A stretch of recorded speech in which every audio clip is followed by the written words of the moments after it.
guys, welcome back to my channel. This is Ritz and I'm here to talk about books. Winter is in the air, the holiday season is on and Christmas is right around the corner. I have already decorated my Christmas tree and you can partially see it. The height is a little low, so this is as much as you get. So anyway, today I'm going to talk about some winter recommendations, the perfect books to read this winter to get the holiday mood started. My son is yelling at me for not giving him time and I'm terribly sorry. Okay, so I'm going to give you some winter recommendations which is perfect for this holiday season, and it deals with thrillers, fast-paced books, and fantasy books and some middle grade books. So it has a mixture of everything. I don't have any romance recommendations, so if you're looking for any winter romance recommendation, I'm really sorry, this is not in the list. This video is not for you. So mostly it has thrillers in it. Okay, so without further ado, let's get started. So the first book that I'm going to talk about is a middle grade cozy mystery, perfect for a winter read, and this book is called The Green Glass House by Kate Milford. So this book, like I said, is a very cozy mystery. It deals with a guest house or an inn, which is actually a smuggler's inn. So all the guests who come to this green glass house are mostly smugglers or fishy characters. Now Milo, who's a male protagonist, he is a 8 or 10-year-old child who is the adopted son of the innkeepers. Okay, and he was looking for some peaceful vacation and holiday time with his family because Green Glass House doesn't have much guests during this time of the year, as the winter is really harsh where the Green Glass House is situated. However, mysteriously, people started arriving and guests started arriving in Green Glass House one fine day. And these all guests have some sinister motives for their visit in this house. And my son has this huge determination of spoiling this video. I'm really sorry if you are hearing him screaming. Green Glass House is place where these people started suddenly coming in on one fine day of this winter holidays, and every one of them has some sinister motive, and there is this historical background of Green Glass House which actually plays a major role in this whole plot. And this is the perfect cozy novel to read beside the fireplace with a book in your hand with a cup of hot chocolate. I think this is it. So Green Glass House, but do mind it, this is a middle grade. So the main protagonist and the characters mostly are based on children, and the plots revolve around children. So yeah, that's it. So that's my first recommendation, guys. So the next book that I'm going to recommend is Everyone in My Family Has Killed Someone by Benjamin Stevenson. So this book is literally the funniest book that I've read this year. This book revolves around the Cunningham family. They are a notorious bunch of people. And as the name suggests, everyone in the family is directly or indirectly involved in killing someone. Okay, and this book is, I think the narrative of this book really gives a very happy-go lucky vibe. You're going to really laugh out loud while reading this book, though it deals with really dark things that goes on in a family.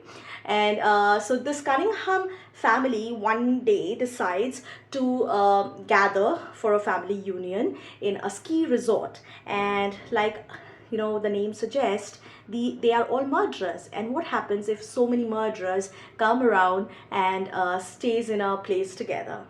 Well, sinister things starts happening, and this is where the mystery gets more mysterious. So that's my second recommendation for a very fast-paced mystery thriller, Everyone in My Family Has Killed Someone by Benjamin Stevenson. So my third recommendation is The Writing Retreat by Julia Bartz. So this is also a psychological thriller, and it is a very fast-paced thriller.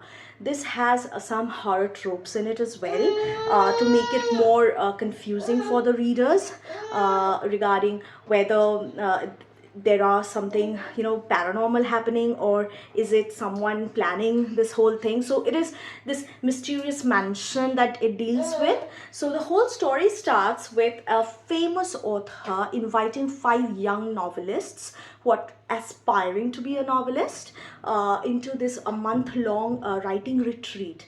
The competition is fierce and the winning is far more dangerous, and things starts unwrapping into this crazy thing regarding this mansion that they are staying in. And it has also got some stranded, you know, stranded in a mansion trope, and it is a whooping 5-star read for me. I absolutely love this book, and there is some really good twist at the end of this book, so I absolutely love it and highly, highly, highly recommend it. So the next book that I am going to recommend is actually a fantasy novel. So it is Night Circus by Erin Morgenstern. Yeah, for a moment I just forgot the name. How crazy is that? Because this is one of the book I absolutely love. It's in one of my most favorite book of all times. So this book, guys, is a fantasy novel. It is set in the late 19th century to the early 20th century, and it deals with a magical competition between two magical young illusionists, rather two illusionists, and they are bonded through for a lifetime, and they have to compete in this magical competition, and one of them, only one of them, is going to win and survive this game. Now, this book is not for everyone. If you are a type of person who loves a little slow-paced book with beautiful, eloquent writing style, like magic happens in each and every line of this book, literally. So this is that type of book. So for the first time when I was reading it, I actually DNF'd this book because I was not in the right pace of mind to read this book. So I tried it the second time when I was in a far better pace of mind where I can understand this book, and this book came out like solid 5-star for me.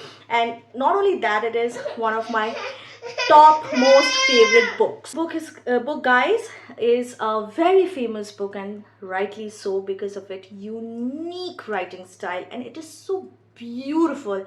I think I have marked it so many times. This is a very well read book. If you can see, I don't know if the camera is catching it, like I have marked every page almost of this book, like everything in this book. Like I have even made notes around the corner. This book is such a favorite of mine. Like this whole scene feels nostalgic. It is as if I can smell the rain and feel the pavement during the damp walk. This is what I have written, in a scene that the author has mentioned over here. I absolutely adore this book, and I have also, see, these are my annotation points. So just letting you know, I highly recommend this only if you are in a mood of reading a slow-paced novel, because this is pretty slow, guys. The last book that I'm going to recommend is again a thriller, and this is the one that I'm currently reading, and I absolutely freaking love it. I haven't completed this book yet. This book is called The Dead of Winter by Darcy Coates. This book revolves around 11 people who travel to experience the wilderness of the world in the dead of the winter, and they get stranded. They get stranded by a snowstorm, and they are in a cabin, all 11 of them, and some brutal thing starts happening. So there's a killer among them who starts chopping off people's head, and without a reason. We don't know the reason yet. I don't know the reason yet. I am, I think, 50% into the book, and I am so glad that I chose this book, because see, it's landed up in my winter recommendation reads for this year. And so far this book is very chilling, guys. Like the scenes and everything described in a way which is really going to give you the chills, and only if you're into some gore and if you like some really serious thrillers. Like, this is not for the faint-hearted. So if you're a faint heart, don't read this book, but I absolutely love it till, like, up till now, I am absolutely in love with this book. So I don't know how it ends. I cannot give you any valuable feedback regarding its ending or the plot twist that it has further. I can only tell you that 50% in, I am absolutely vouching for this book. So yeah, those are my winter recommendation reads, and I'm really sorry if you can hear Rio in the background, but that is how I have to work these days. So yeah, keep in touch, and here till the end of the video, I recommend you to please like, comment, subscribe, and share my video with others so that I can get more views. You can also drop in the comment section your favorite winter recommendation read, and we can discuss whether I've read them and if I've liked them or not. Till then, have a wonderful winter ahead. Bye guys.